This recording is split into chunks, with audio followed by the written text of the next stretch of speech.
насгаа зохион байгуулалтаагаар нийгмийн амьдралд орцох хэрэгтэй гэсэн ийм гол юм байна. Тэгээд төр засаг нь дэмжих хэрэгтэй. Дэмжихийн тулд яах юм бэ гэхээр за ямар ч гэсэн одоо жишээлбэл одоо улс төрийн шийдвэр гаргадаг байгууллагууд дээр иргэний оролцооны асуудал хариуцсан байгууллагатай болох хэрэгтэй гэж тэр бичих баримтан дээр бодсон. Тэгээд нийслэлийн иргэдийн төлөөлөлтийн хурал түүний дагуу 2012 онд анх удаа дээр иргэний оролцооны хэлтсэгчийн байгууллага байгуулсан. Энэ нь манай хэлтс бид нар 8 хүн ажилладаг. Дарга нь бий юм байна. Тэгээд бидний одоо хийдэг ажил юу юм гэхээр гол үүрэг бол нийслэлийн иргэдийн төлөөлөлтийн хурал дээр ямар нэгэн шийдвэр гаргах гэж байхад тэр гаргах гэж байгаа шийдвэрийг иргэд олон түмэнд Улаанбаатарчуудад мэдээлээ. Тэгээд тэдний юу гэж бодож байгааг нь иргэдийн төлөөлөлтийн хуралд хүргэж өгөх гэсэн. Одоо жишээлбэл бидний зохион байгуулж байгаа ажлууд чинь зохион байгуулсан ажлаас одоо тоймтой ганц нэгсэн дурдах юм бол нөгөө автомашины дугаарын хязгаарлалтын тухай асуудал. За энэ хүмүүсийн яг ажил шууд нөлөөлж байгаа асуудал учраас хүмүүс та нар энэ талаар юу гэж бодож байна бид 3-4 удаа хэлцүүлгэж зохион байгуулсан. Тэр хэлцүүлгүүд дээр хүмүүс өөрсдийнхөө ингээ байр суурь хэлээд. За одоо ингээд төгжирсэн чигээрээ байх юм бол ерөөсөө хэрэг алга ажиллаж бүтгэхээр байлаа. Хүүхдийн сургуульд нөргөж өгч болохоо байлаа. Тэр нь ямар нэгэн зохицуулалт хэрэгтэй. Дугаарын хязгаарлалт ингээд 7 хоногт нэг удаа нэг өдөр ингээд дугаар хязгаарлаж байгаа юм зөв юм байна гэж. Өсөр үзэж байгаа хүмүүс маш олон байгаа. Нэлээд их дийлэн гэхэд дэмжижсэн учраас за ард түмэн энэ шийдвэрийг чинь дэмжиж шүү гэдэг иргэний төлөөлөлт бол тогтоол гаргаад ингээд дугаарын хичээл хязгаарлалт хийж байгаа шүү дээ. Гэх маягаар ингээд одоо шиг гэр хорооллын дахин төлөвлөлтийн ажил байна. Энэ нөгөө хогны ногоо уутны асуудал байна. Хогны ногоо уутны асуудлууд жишээлбэл их сонирхолтой жишээ байна. Эхлээд олон түмэнд дэмжсэн. За соёлтой ингээд хогоо уутанд хийгээд ингээд яавал зөв юм байна гэх нэг нийслэлийн юм хэмжээ зохион байгуулалт бид дэмжнэ гэх олон нийт баг 60% дэмжсэн боловч сүүлдээ явандаа бол хэвлэл мэдээллийн хэрэгслэр нөгөө хүмүүс хүчтэй шүүмжлүүлж хэлсэн. Олон мөнгө төгрөг зарцаа усын хөрөгийг автомобилыг нэмж нэмүүлж болж байгаа юм. Гэтэл олон түмэн санаа бодол нэгээд за нөгөө ууч хэрэггүй юм арга байна. Ингээд нөгөө жишээ нь сая болсон. За ягаад болж байгааг вэ? Ягаад хэрэгжүүлсэн гэвэл олон түмэн дэмжүүлж хэрэгжүүлсэн. Ягаад болж байгаагүй олон түмэн наадхаа болёо гэсэн учраас болж байгаа. Гэхдээ энэ нэг зүйлийг бид нэг зүг байх. Олон түмэн дэмжиж гэдэг нь дандаа дэмжиж байгаа юм бол зөв биш. Олон түмэн эсэргүүцээд байгаа юм бол дандаа бас буруу биш. Ногоо уутыг бол уг нь хэрэгжүүлэх хэрэгтэй байсан. Олон түмэн эсэргүүцэж байгаа учраас болсон. Зөв учраас болж байгаа биш шүү гэдгийг бас буруу болоод учраас болсон биш шүү гэдгийг зөв ойлгох хэрэгтэй юм шүү. Бид ийм хэлээд байгаа. Тэр ногоо уутыг дэмждэг гэдэг чинь хамгийн уг нь зөв байхгүй юу? Яагаад гэвэл манайхан бас өөрсдөө бас буруу хэвлэл мэдээлэл юугаараа дандаа мөнгө төгрөг цацдаг. Мөнгө төгрөгнөөс цацнаас болоод манайх ч нөгөө тариг толгоонд нөгөө мөнгө бодоод за энэ ихтэй аимшиг мөнгө ордог юм байна. Энийг жоохоо ногоон уутны шиг ийм их мөнгө ордог юм байна гэж төсөөлдөг баг. Төсөөлсөн баг. Хогны уут одоо үргэлжлүүлж өгч байгаа хэрэгтэй шүү дээ. Одоо манай ч гэсэн хогны уут өгөхгүй. Энэ өөрсдөө хэмзээ өгөхөөр надаас асуудаг нэг хорооны үг. Тийм уу гарсан байгаа. Нөгөө биш зүгээр болсон үйл явдал нөгөө хараан дээр хогны уутны тухай асуудлыг ярьж ирсэн чинь өө гэлж аваалаа. Шал хэрэггүй дэмий ууц тараагаад 4 кг махыг өөрөөр явахаар зэрэг Яраалнда нийлэхгүй задарч явж байна. Тэгээд хорон засаг дарга үгүй өвөө наадах чинь махыг авч явах уут биш ээ хогны уут. Тэгээд нөгөө олон түмнийг нөгөө мэдээлэл бид бас бидний дотор бид нар олон түмнийг зөв мэдээлэлээр хангаж чадахгүй зөв тайлбарлаж ойлгож чадахгүйгаас болж байгаа юм л да. Ингээд хог өөрөө тэтгэлгүй өөрөө маш их хэмжээний бидний хөрөнгө мөнгийг бүрэн таран болгодог. Тэрийг нэгдүгээр зайлуулна. Очоод зайлуулсан хойно англи нь ялгана, устгана, булан даарна. Гэтэл энд өчнөө олон 10 тэрбум төгрөгийг бид нэр зарцуулж байгаа. Гэтэл 1970-аад оны үеэсээр германчууд нэг шин санаачлаг гаргаж ирсэн нь одоо дэлхийд даяараа түгээн дэлгэрээд ихэнх өндөр хөгжилтэй орнууд яаж байгаа вэ? Хогны шин менежмент нь герман менежментэнд шилжсэн. Тэр хогны шин герман менежмент гэдэг нь яадаг вэ зэрэг улс нь ингээд хогны уут үйлдвэрлээд айлуудтай ингээд хогных нь уутыг ингээд өгчдөг. Тэгээд гэхдээ германд бол 4 өөрөнгийн уут байгаа. Тунгалаг уут, ногоон уут, цэнхэр уут, хар уут. 3 төрлийн ийм ууд байгаа. Одоо төсний тэргүй тийм 3 төрлийн өнгийн ууд нь манай супермаркетуудад худалдаанд ороод ирсэн байж байгаа. Энд чинь яаж яагаад одоо ийм хармаар тэр чинь тусгай зориулт. Ягаад тийм онгоцтой байгаа гэхээр ийм учиртай. Ийм дүүрэнтэй. Тунгалаг ууданд нь дандаа зөвхөн хүнсний хаягдлаа талхны хатсан зах ногооны хайгс тийм юмнуудаа тунгалаг ууданд. Тэрийг яг хөөрсөн ягаад өөр ууданд хийгээд байгаа гэхээр хог ачдаг хүмүүс нь авцраад тусдан ингээд хилчдэг. Тэгэхээр зэрэг хог ангилах үйлдвэр гэж юм хэрэггүй болчтой. Тэр тунгалаг ууданд хийгдсэн байгаа хүнсний хаягдлыг шууд хүнсний хаягдлыг компост болгодог тийм үйлдвэрлэл шууд аваа явчихна. Хар ууданд нь болохоор зөвхөн нөгөө нэг металл консервний лаз тэр нөгөө нэг чихрийн туулган цаас гэх мэтлэнгийн металл зүйлсийг хар ууданд нь хийдэг. Цаасны төрлийн юмыг болохоор зэрэг шар ууданд нь, цэнхэр ууданд нь болохоор унцрын төрлийн юмнуудыг хийдэг. Тэгээ германчууд жишээлбэл ингээд йогурт байж шүү дээ. Дээр нь ингээд туулган цаасаар наацсан.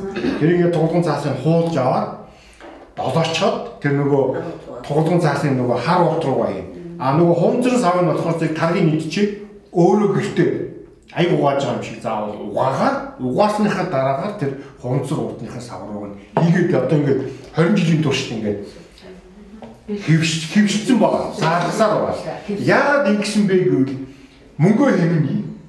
Хог боловсруулахад бид асрах зардал гарч байна. Тэр хог боловсруулахад зардаг зардлаа хэмнсэн мөнгөөрөө бид хүүхдийнхээ сургууль биеийн тамирын зааланд өгч байна. Одоо хүүхдийн хөгжүүлэх юмдаа зарцуулъя. Ингээ энэ чинь дэвшил байхгүй. Гэтэл ийм дэвшилд хүргэх юмыг ингээ худлаа яриад хамаг улсын хөрөнгөөр уут үйлдвэрлэлээ нөгөө юм дуулаагүй мэдээгүй улсуудын толгойг нэргүүлээд буруу тийш нэргүүлээд одоо нэгэнтээ нэг буруу тийш хэрэгцсэн хүмүүс дургуутсаад байгаа юм чинь яг их одоо тэгээ тэрнийхэн дагуу одоо юм болж. Гэхдээ энэ нь дахиад хизээ нэгэн цаг дахиад яах вэ? Эргэл ярих хооронд бид яатсан бахав цаг хугацаа алдсан байна. Энэ нь бидэнд ирж байгаа хохирол баг. Тийм. Яг үнэ хэрэглээ хамгийн үнэтэй юм бол цаг хугацаа л байдаг эцээцд юм шиг. Тэгээд ийм маягаар бид нар ингээд юм хийх гээл одоохондоо ингээд одоо нэг хөлд орж байгаа хөвгчийг ингээд бүгдээр адилхан өдөртлөгийн чиглэлж адилхан ингээд тэмдэг томдоо гэдэг ингээд энэ тэнд гიშгэл явж байна. Одоо ингээд явна ингээд жигдэрлийн тулд бидэнд хамгийн гол нь юу хэрэгтэй байгаа гэхээр зэрэг харилцан ойлголцсон.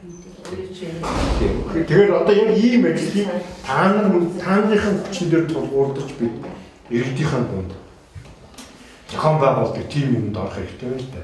Өөрөөр хэлбэл бидний манай иргэний оролцооны хэлбэрс бид ямар зорилго тавиад чармаагаад ажиллах гэж оролдоод байгаа гэхээр зэрэг бид энэ ойрын 1-2 жилийн хугацаанд дотор Улаанбаатар хотын 152 хоронд бүгдээрэнд нь иргэний сайн дурын иргэний оролцооны бүлгийн дугуйлалтаа болмоор таамш.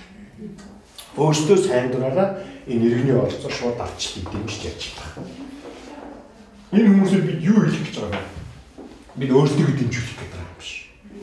Энэ хүмүүсийг бид сонгуульд ашиглах гэдэг юм биш. Энэ хүмүүсийг бид хамгийн гол нь саний миний ярьсан шиг ийм эрүүл зөв юмыг ухааныг нэгдийнхээ дунд дэлгэрүүлмээр. Бид нар ирээд энд ингэ сургаал ном айлдаад тахаас илүү иргэнтэйгээ ажиллаад хамаагүй илүү үр дүнтэй. Өөе тамины энэ чинь ийм өчтэй юм байна, ингэх хэрэгтэй юм байна. Тэр одоо үгүй шигшээл 4 кг ч мах таахгүй ут тараалаа гэж уурлаад байгаа улсуудад үгүй наадах чинь нэгдүгээрт энгийн зорилгоор хийж байгаа юм биш. Ингээд энэ олон тэрбум 700 сая билүү 2 тэрбум ч билүү төгрөг орсон үнэн л дээ. Гэхдээ бид нар хогоо задгаа хайснараа 2-300 тэрбум төгрөгийг хохирол авч байгаа. Эрүүл мэндээрээ хохирч байгаа. Байгаль дэлхийн энэ гоо үзмж ахуйн ариун цэврээрээ хохирч байгаа. Дээр нь хамгийн гол нь тэр хогийг чинь тэг задгаа газар авчиад ингээд асгаа хийж байгаа. Тэн дээр чинь хоош уу суулгаа. Тэгээ тэр баахан олон нөгөө нэг амьдралын ядуу хүмүүс тэнд ямар нөхцөлд хүүхдүүд ямар нөхцөлд ямар аимшиг нөхцөлд хүмүүс байгаа гэж бод. Гэтэл бид нар энэ хогоо ингээд зөв менежменттэй болгочих юм бол нэгдүгээр тэнд хоош уу зулрахгүй. Хоёрдугаарт нь тэнд тийм ядуу хүмүүс тэнд тэгж хогтгож амьдрахтай нөхцөлийг байхгүй болгоод тэднийг өөр юм хийж өөр юмд амьдралын өөрөөр авч явах хэрэгтэй байгаа байхгүй. Ийм олон давуу тал байгааг хүмүүс маань анзаарахгүй шууд. Юу ч одоо манай хэлцээний тухай товчхон ярихад бол бид нар ийм юм их гээд ордог байж байгаа нь 8 хүн байнамаа. Тэгээд бид нар ингээд хороодороо явдаг, сургалтууд зохион байгуулдаг. Одоо бид нар энэ жил одоо ингээд дулаараа гот бидний нэг зовлонтой юм явахаар зэрэг манай Монголын ингээд тийм захиа хооллуудаар ингээд явахаар зэрэг олон зуун хүнийг нэгдэр цуглуулад ингээд яах анги танхим тийм хичээл сургалтаа хийх боломж байхгүй. Тэгээд зуны дулаан үйлрэлт явж годомж нэг стрит митинг гэдэг юм хэмжээний цуглаан гэдэг юм аргаар юм ажиллаа хийх хэрэгтэй болдог. Тэгээд дулаан гот хороодоо явж сур энэ иргэний орцсон шууд арчлалынхаа сургалтуудыг эхлэх гээд ингээд төрүүлээд явж байгаа. Тэгээд бид нэр энэ Монгол улсын их сургууль, ихтэй сургуулиудын улсын их сургууль, шинжлэх ухааны техникийн их сургууль, багш их сургуулийн нийгмийн сургуулийнхаа нийгэм улс төрийн сургуулийнхантай хамтран тэдний багш нар оюутнуудыг дайчлаад тэг хөтөлбөр боловсруулах нэг сургалт болох гэж байгаа. Тэр сургалтын дээр бид юунд тухай ярих гэж байгаа вэ? Арчил гэж юу юм? Шууд арчил гэж юу юм? Иргэний нийгэм гэж юу юм? Тэг иргэний нийгэм гэж юу юм? Иргэний оролцоо гэж юу яриад байгаа. Энэ нь өөрөө тухайн хүнд өөрт нь жирийн хүн ямар ач тустай юм? Оролцохын тулд хүн яах ёстой юм? Яаж оролцдгийг, зохион байгуулалтанд яаж оролцох хүчлэн юм энгийн асуудлуудаар сургалтын хөтөлбөр боловсруулаад тэгээд явж сургалт зохион байгуулна. Тэр үеэр бидэнд одоо тааны дэмжлэг тусалцаа яг жинхэнэ хэрэг болно. Одоо жишээ нь юун дээр хэрэг болох вэ? Бид жишээ нь нэг сургалтуудаар зохион байгуулахдаа аль болох хорооны удирдлагыг ингэж тойрч очиж иргэн дээр нь очих сонирхолтой. За яагаад гэвэл нуух чаах юм ерөөс байхгүй.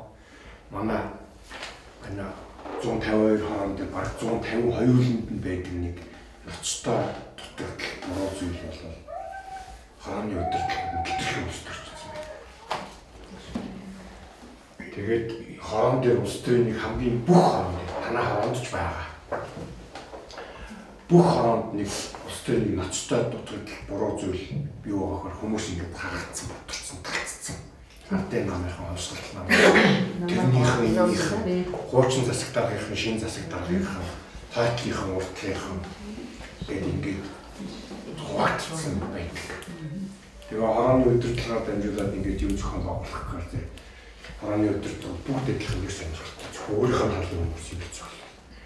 Одоо ингээд танай хооронд сургалт хийчихээ өөрийнхөө хорооныхоо иргэдэд ингээд зам мэдээ төгөөрөж цуглуулад ирэхээр Монгол Ардын хувьсгалт намаас сонгогдсон хаан засаг дарга зөвхөн Монгол Ардын хувьсгалт намынхны гард дуудаад. Арчилсан намаас сонгогдсон засаг дарга зөвхөн арчилсан намынхны гард дуудаад байдаг. Тэгээ бидэнд энэ бидний үйл ажиллагаанд баримтж байгаа хамгийн гол одоо нэгдүгээр зарчим бол бид хүмүүсийг хааж бутрах гэж байгуулагдсан байгууллага биш. Бид хүмүүсийг талцуулж, хувааж, ардын намынхан, хувьсгалт намынхан, арчилсан намынхан гэж Монголынхаа иргэдийг хооронд нь талцуулах гэж байгуулагдсан байгууллага биш. Арчил бол бүх монгол хүн таамаг. Арчилсан намын ардчлал, Монгол ардын хувьсгалт намын ардчлал, ардын намын ардчлал гэж тийм тустай юм ерөөс байхгүй. Монголчууд Улаанбаатар хоттой утаагүй амьдрал бүгд утаагаараа амьсгал дээр биш. Утаараас алдсан одоо хувьсгалт намын дээр утаатайгаар зориулж утаагаараа амьсгал их тийм юм ороод эзэж байхгүй шүү. Тэгээд бид энэ асуудлаа хамтдаа шийдвэрлэх үүрэгтэй учраас энэ ялангуяа хорон дэх энэ худлаа хийрхсэн улс төрж байна. Тэ? Энэ худлаа нэг ингэ татсан энэ байдлаас бид нар аль болох богино хугацаанд хүмүүсээ гаргаж авах шаардлагатай. Тийм учраас бид нар одоо шиг хорон дэх энэ одоо ингэ сургалт зохион байгуулалтаа та нар дээр илүү төшөглөн. Та нараар дамжуулж бид нар хүмүүсийн донд зам мэдээ төгөөж тэ хөөе хүмүүс тэнд нэг тийм сургалт болох чинь бүдрээд ишг очие оролцъё. Сонсъё дуулъя гэдэг хүмүүсийг дагуулъя. Тийм үднээс бид маш их олзуурч байгаа маа.